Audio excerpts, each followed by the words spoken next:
Hey, what's up? It's Ian with Akademee here, and today I'm going to be talking about the Airbrush. I'm not really going to be teaching you how to use it today, but I'm just going to go over just the basic components of it. First thing, this is the actual brush part of it. It has a little valve that if you press down in front, it releases air, and if you pull back, that is the switch to release the paint. And this little twisty thing here changes the power around. This end is where the small end of the hose connects. It just twists on. And this is the end the air and paint come out of. This isn't the actual airbrush though. What you need first is a nozzle, and of course you need to put the paint on first that are in its own little jars.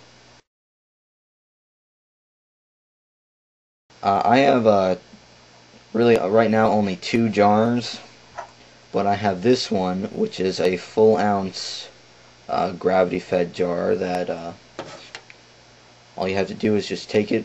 There's a little hole, and this end, all you have to do is just stick it in, put it upright, and these lids on both of these do have holes in them, so you can't be airbrushing and decide to turn it over, or obviously all your paint is going to come out. This one is smaller. This actually breaks off into 2 parts.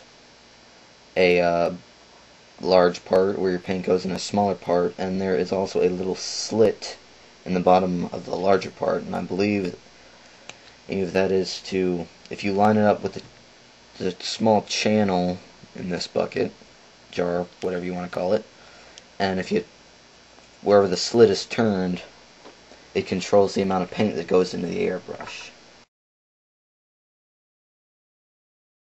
Now, an airbrush wouldn't be an airbrush without nozzles. I have 4 of them, and they each do a different thing. Each color is a different job, going from very extremely fine lines to larger areas. And they come in nice little plastic capsules, and when you first get them, I've noticed that they're almost darn near impossible to get open the first time, but they just twist open.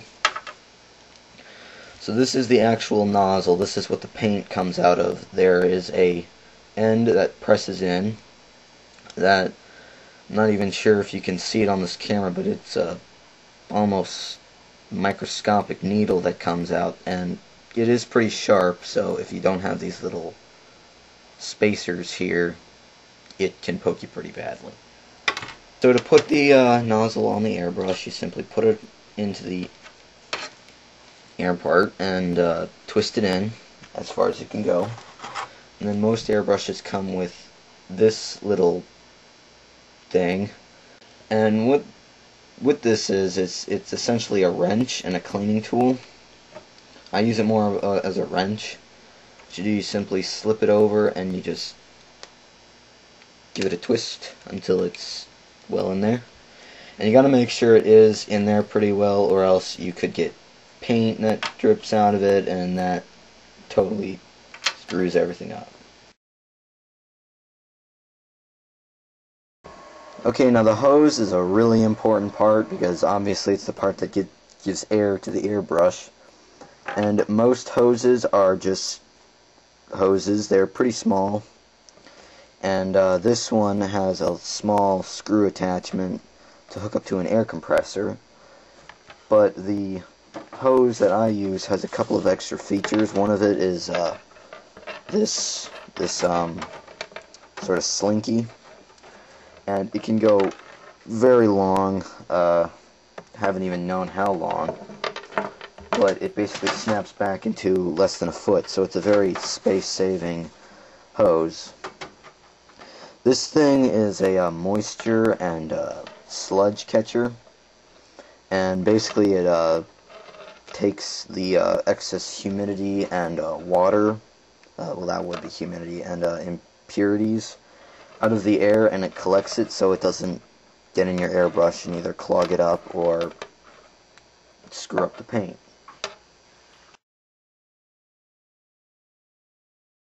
Now to use an airbrush you need some air, so what I started out with was this thing. It's almost like a can of spray paint. It's you shake it up and it produces air. Has a little screw top on it, so you can screw the end of the hose right onto it. This is a very weird, strange thing, though. It's pretty toxic. It's flammable. It's under pressure, and it also causes frostbite, which personally scared me some. And what happens when you use this is the surface of the can will actually become so cold that ice will start to build up on it, and you lose almost half your pressure. And when that happens, and if your spray isn't going fast enough, the paint forms droplets in the air, and especially if it's a textured or smooth surface, you get little drops of paint all over your project, and that is not good for anything. So what I use instead is a Testor's air compressor. This is a very good thing to use. It goes up to 60 psi. Of course, you would never need that much, and it's attached to my hose with by a screw, and I put some Teflon tape there to keep the air from going out. And essentially how this works is there isn't a tank on it, there's only a valve, which is this thing. Basically pull this up to release it, and you twist it until this dial tells you where it is. Mine is at about 10 psi right now. And this also has its own water and sludge trap in it, and it's electrically powered. It's just connected to the wall through a cord. But air compressors are pretty expensive, so beginners should probably start off with the canned airbrush propellant.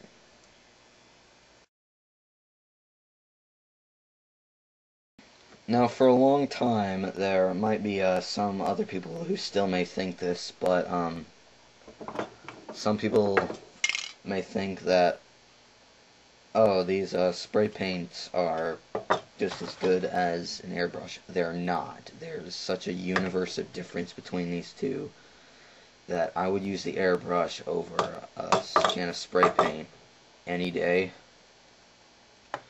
So it takes a while to get good at it. I've only been using the actual compressor for about 5 months now. And for the last year and a half I've had my airbrush. I've been using the canned stuff until I, of course, got the compressor.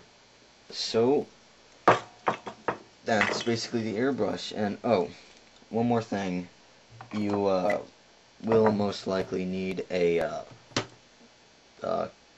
can of this airbrush thinner, because the paint does have to be thin in order for it to go through the airbrush and spray nicely.